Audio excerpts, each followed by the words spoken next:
Hi, everyone, and welcome to the Neil Haley Show. You can check me out at Total Tutor, Neil S. Haley, Facebook, LinkedIn, Neil Haley, Instagram, Total Tutor, Pinterest, Neil Haley, Google+, and also on Periscope at Total Tutor. And I am really, really excited about this. Again, an Author's Corner segment. I'm excited to welcome to the program award-winning author of Grady Gets Glasses, Dee Dee Rittman. Dee Dee, thanks for calling, and how are you? I'm great, and thanks for including Grady and me in your Friday interview. We're excited. Oh, I'm excited as well. I mean, for our audience out there, you're already an award-winning author. Tell us a little bit about your first book, then we'll get right into Grady Gets Glasses. Great. I was a teacher for 37 years and had to retire unexpectedly because of my husband's illness. But I missed the classroom and I missed contributing every day, so I wrote a book for student teachers called Student Teaching, The Inside Scoop from a Master Teacher. And, Neil, I'm enjoying great success. That's great. It's being used, it's actually in required reading at several universities here in Pennsylvania now, and I'm trying to extend my reach nationally. In fact, I actually have been traveling around to quite a few universities to speak to the student teachers about my book. So it's an exciting new life. It's different from teaching, but still the ability to contribute. But it's always been my life's dream to write a book for children who need glasses because I was one of those kids who needed glasses. That's an interesting.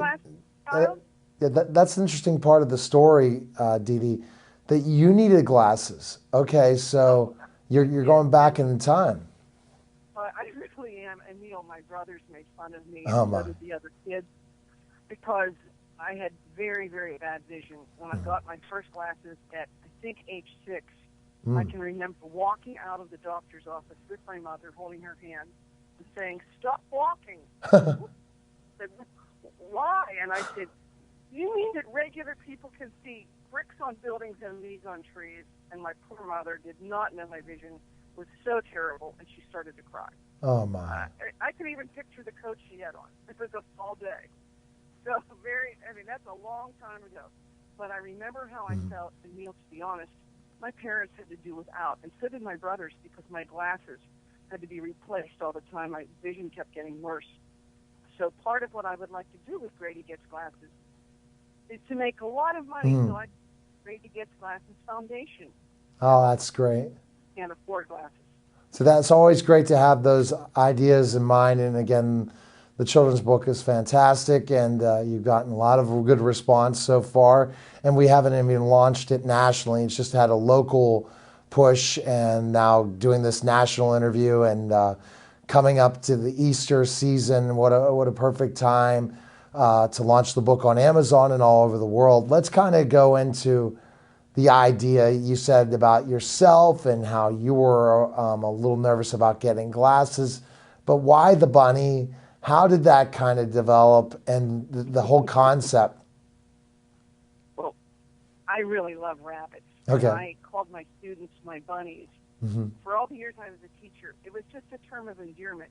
Right. Even though they were in 10th grade, you've been a teacher for years. You know that all students like to feel like they are special. Exactly. So I would say, "Okay, Bunny, here's what we're going to do today." And at the beginning, some of the boys were sort of like, "What are you doing? This woman's loopy." What were they? How old were you as a teacher? How many years as a teacher you started calling your kids bunnies? And we're talking about high school students. We are, and I'd say I probably did this for more than 30 years. Okay. But it's so funny because once they really knew who I was and how I cared for them, I mean, even now I'm Facebook friends with some of my former students, and they're 50 or more years old, and they'll say, "Dear Mrs. Rittman, I'm still your bunny." I mean, it still sticks after all these years. So you're a fan of bunnies before that, then, right? Once you became a teacher as a kid. I was.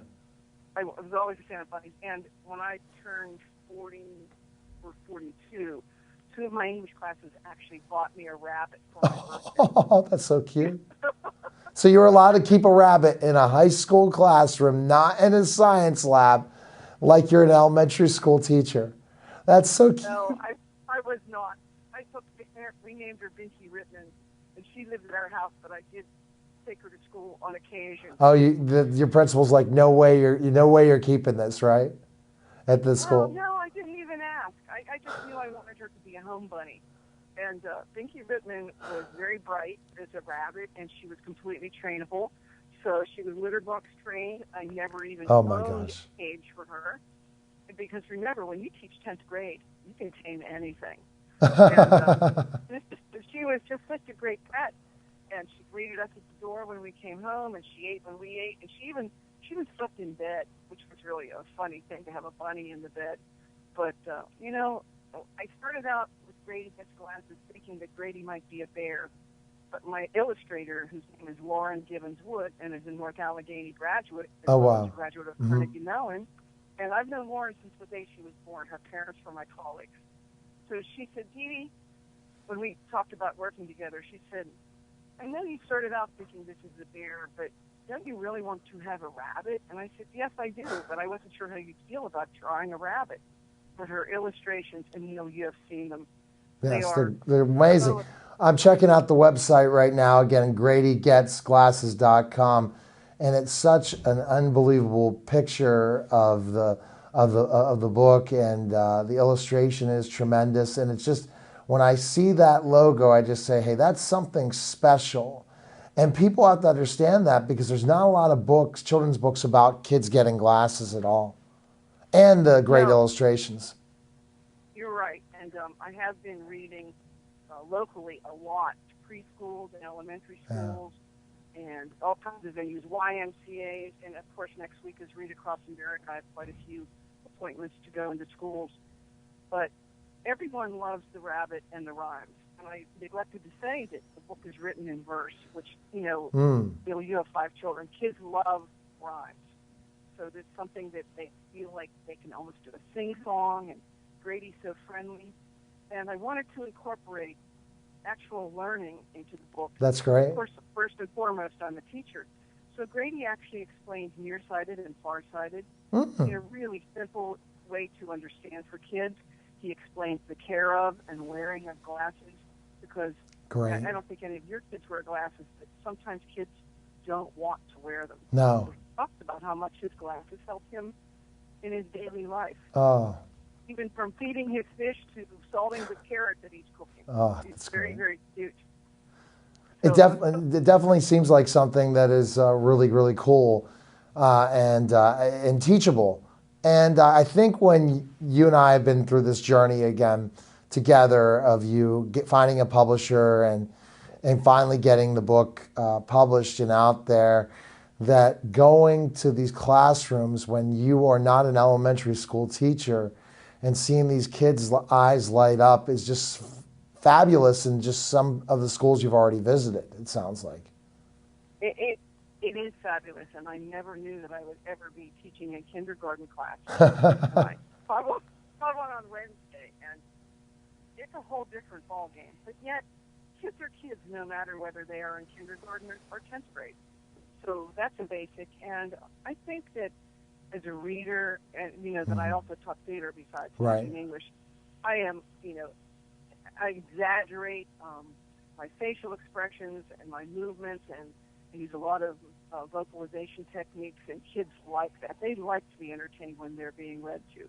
So it's helping me to get a lot of success. And, I did not mention this, but Grady is the first book in a series. Oh, right.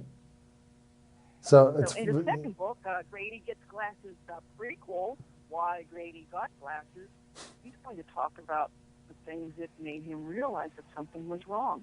Yeah, so let's hop back a bit. I just said hop back, isn't that funny? Let's hop back a little bit for Grady Gets Glasses, and especially the character Grady. You talk about your bunny that lived in your house that your students bought you. The conceptualization of Grady. If it's been a while, it's not like, okay, last year you said, okay, I'm retired. I just wrote a great student teaching book. Now I'm going to go and create a bunny named Grady. No, this has been a long time concept, hasn't it? It has been. I actually started thinking about writing the book back in the mid-'80s. I did work on it and wrote the rhymes. But, Neil, real life gets in the way. And nobody can teach English and be an author at the same time. Right. I don't care what they say. It's just too time consuming. Exactly. Especially when I did some these coaching, directing, and so on. So I really didn't have time to be an author. And that's part of the charm of it right now. I'm working, but it's at my own pace. You're working, and it's in your own pace, and that's so important. And kind of trying to touch upon this and think about this more, Dee Dee. I'm thinking the fact is, so when you first came up with it, was just draw a picture of Grady and say, this is Grady, and start drawing your own little pictures and figure out how this character will develop? I did not. Lauren and I sat down and had a long discussion, and I said I wanted Grady to look friendly, a little bit funny, but yet cute and lovable. And I wanted him to be wearing a white T-shirt with a red, white, and blue Argyle vest. And that's my tip of the hat to my connection to the golf world. And she understood what I meant, and I said he should be someone who's so approachable as far as with the kids. So he has very fat cheeks, and his one ear goes up and one ear sort of comes down. So he has a lot of great expressions, and she's just done such a great job with him. We actually also talked about the colors of the book. We wanted it to be not just a mishmash, but we wanted specific colors of the book. And Lauren even watercolored all the backgrounds of every page. Oh, wow. So every page is truly a work of art. Now, and so you talked about the golf background of Grady as well. So that's the shirt, right? Yes, it is. Yeah. Because you love golfing, too. Oh, I do love golf, and I coached golf for 33 years, and I still play at least 100 rounds a year. But Lauren drew a picture of Grady when he's in his getting ready to go to sleep. He's talking about that's the only time he doesn't wear his glasses, is sleepy time at night. And she drew him in this adorable nightshirt, which is unisex, and it has bunnies, glasses, and Z's on it. And she has on a little nightcap. And I'm actually considering having a little Grady clothing line. Oh, my. Love that. And what he had, the Argyle vest, the shirt, the little nightshirt and the nightcap. And, I'm so excited to share this with a national audience that I have ordered 500 plush Grady toy bunnies that are completely bendable to go with the book. And he is so darling. I don't think I have one on the GradyGetsGlasses.com yet, but I will put him up. He's 12 inches tall. Oh, my. I've been working with Deanne Memorial Toys, which is the same toy maker that makes My Little Pony. And I am so pleased with the way he came out, and every single child that sees him clutches him and says, may I have him? All right, so when we get back, we'll talk more about the character. Then I guess more of the ideas of where you feel Grady's going to go next in this series of books. You're watching the Neil Haley Show, and also live on the Total Education Network Authors Corner, and we'll be back in just a moment.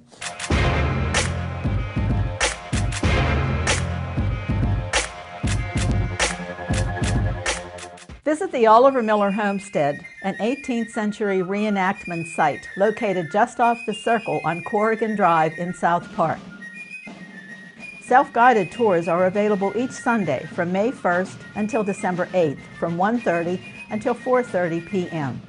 with guides in 18th century garb located around the grounds to answer questions and to give information. Your tour will begin in a reproduction bank barn where displays give information on the movement west.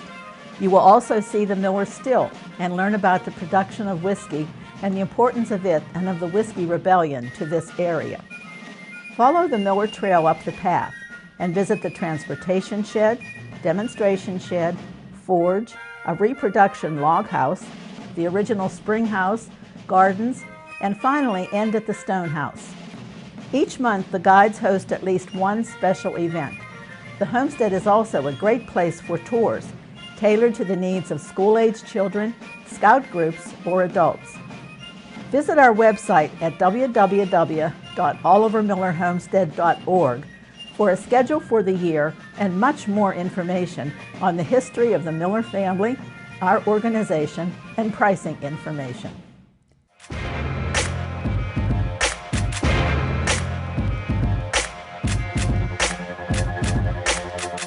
We're back to the Neil Haley Show, and it's the Author's Corner segment. You can check me out at Total Tutor Neil S. Haley, Facebook, LinkedIn Neil Haley, Instagram Total Tutor, Pinterest Neil Haley, and Google+, and also on Periscope at Total Tutor. And I'm with Dee Dee Rittman, author of Grady Gets Glasses, and we're learning all about the conceptualization of Grady, the idea of it. Now let's talk about the storyline and character. It's children's books. It's interesting, Dee Dee, because it's probably 10, 12, 14 pages, but the whole process of writing it, and then now you have the character, and to think about how Grady acts, what will Grady do next, how will he feel when he first needs glasses. That's the whole part of writing this book, right? It is. And I know I started with him getting the glasses first, but I really like the idea of the prequel, Neil, because I want kids to accept their rabbit friend who wears glasses. And then in the prequel, he's going to talk about some things that led him to actually worry a little bit. And it's all about his feelings and telling his parents. So I think the children will say, oh my gosh, if something's really wrong, or if I think something's wrong, right. I'm going to do what Grady did, and I'm going to talk with my parents. So that's another strength of the book, I think, that shows relationships. It definitely seems like it shows relationships, Dee Dee, and that's great. So take us through the first book. Grady goes to the doctor's, the optometrist. Is that what happens, and figures out he needs glasses? No, that actually happens in the second book. But in the first book, he just says to kids, I know you, but do you know me? And they talks about his name being Grady, and he says, I see something similar about us, that we both wear glasses. Oh, so this is after he gets the glasses. Gotcha. Right. This is when he has just gotten them, and he talks about a person who wears glasses, whether it's a person or a rabbit. Wearing glasses makes that person or rabbit extra special. Grady has an adorable power car that Lauren drew, and she drew a picture of him driving in his power car. And when he's talking about nearsighted, he talks about how his glasses help him see everything. So it's really all about the glasses making his life better. And he talks about how he takes care of them. And there's an introduction of his family in this book. And I'm going to read just a few lines. Okay, sure. Your eyes may look just like your dad's, or maybe like your mother's, or blue or green, or gold or brown, or even like your brother's. And he has his baby brother that is in swaddling blue, a blue blanket, and the little kids just go crazy for this baby because his cheeks are rounded. Right. So the top of it's very cute. We also have a picture of Grady with three of his friends. They're all wearing glasses, by the way. A cat, a bear, a dog. Oh, how cute. What are their names? Oh, Lauren and I haven't decided yet. We're going with Coco the cat, Barely the bear, and Wolfer the dog. I just think that that's what they look like to me. But in the third book, these four are going to be playing miniature golf on a bunny golf course. Oh my! How many books are you planning on writing? Right now, I'm going to guess that at least 6. Okay.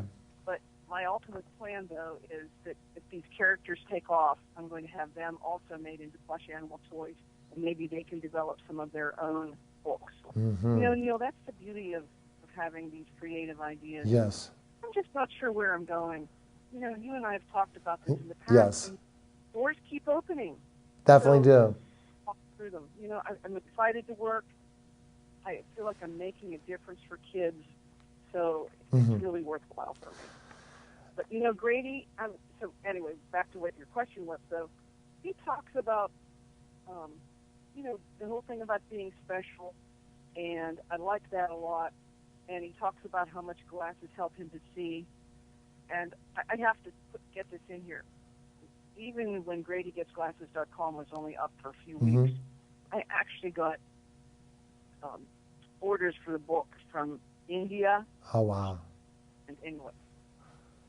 See, So international book, and yeah.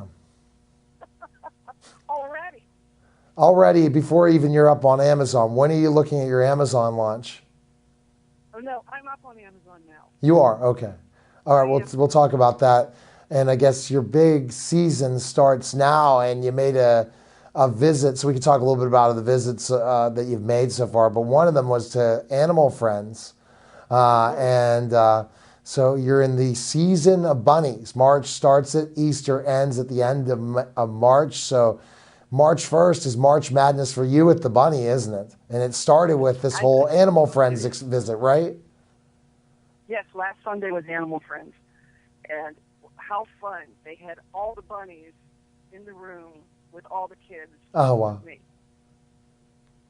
And if people want to look at my Grady Gets Glasses Facebook page, I did post some very cute pictures with the kids and the bunnies. How many bunnies? So Animal Friends has lots of bunnies. I didn't know that. So They do. There was a rescue of 75 Dutch Lops, and these bunnies are so cute. Plus, there are some others there. So they had them in these little pens so that they wouldn't run all around the room. And when I was finished reading and signing books and so on, the kids and I were allowed to play with the rabbits, so it was great.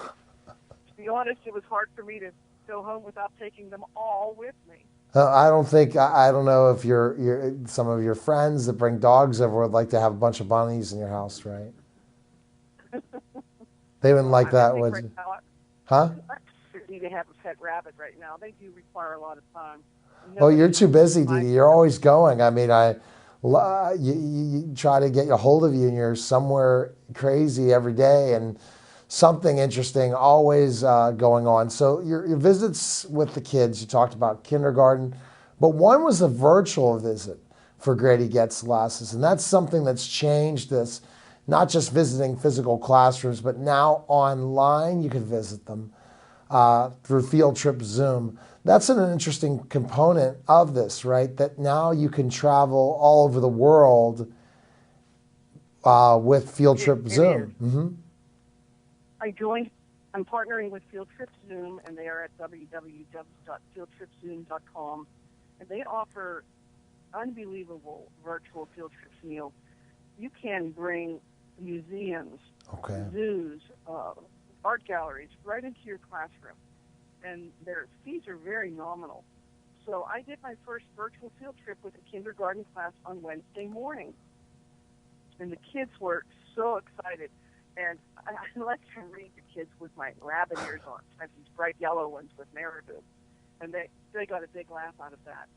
But it's through smartboard technology. That's great. So I actually made the book into a PowerPoint, and I was able to bring up the pages onto their whiteboard and share my screen so that all the kids could see Grady in full living color on the giant whiteboard. So because there's a big screen smartboard, kids really think that you're there, right? Even though you're not physically there. And that's what the Field Trip Zoom is able to do that you explain so well, is that if you go to a museum or you go to a specific place, that you watch a video of it, let's just say the 9/11 Museum, for example, in New York City. If you're watching a video, it's different if Field Trip Zoom is there where you're interacting. I think that interaction changes the whole ball game, doesn't it?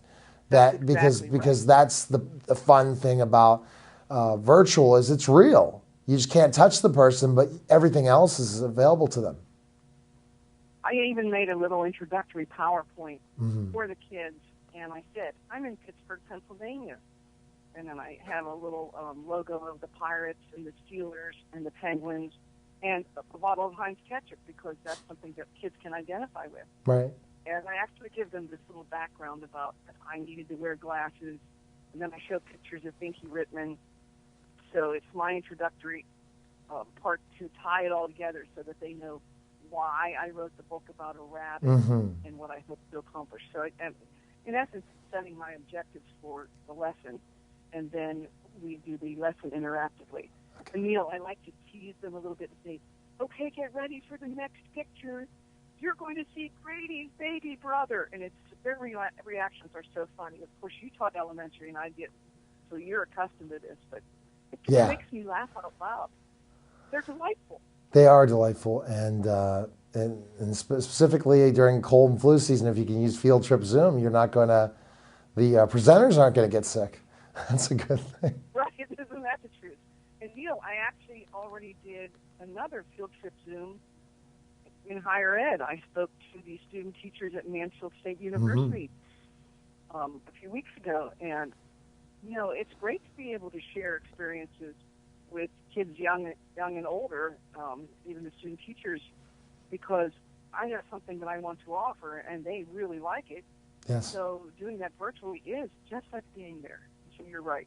Who knew all those years ago when I started to teach that the technology would be like this?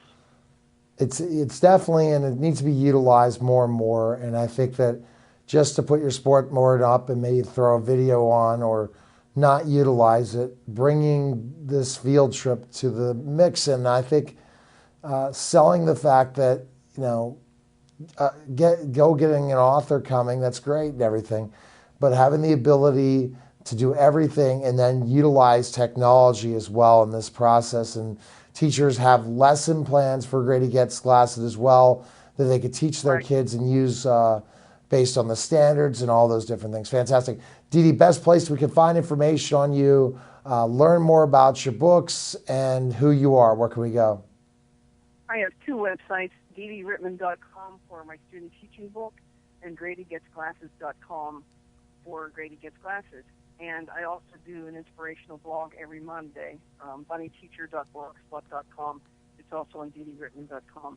And Neil, you are the best host I know. No. I don't want to hear that. It's my guests who make me sound okay. It's the people who I get to talk to and all that stuff. I appreciate the kind words, and I'm excited to see where you're growing. I mean, thinking about when I just interviewed you for your student teaching book, and twice I interviewed you, but you weren't talking about all of these opportunities, and you also, your number of Twitter followers and the people really just getting with you and just being excited at Dee Dee Rittman. They can follow you on Twitter and all those and connect with you. I hit 11,000 today. Oh, that's great. The 11,000 mark. Fantastic.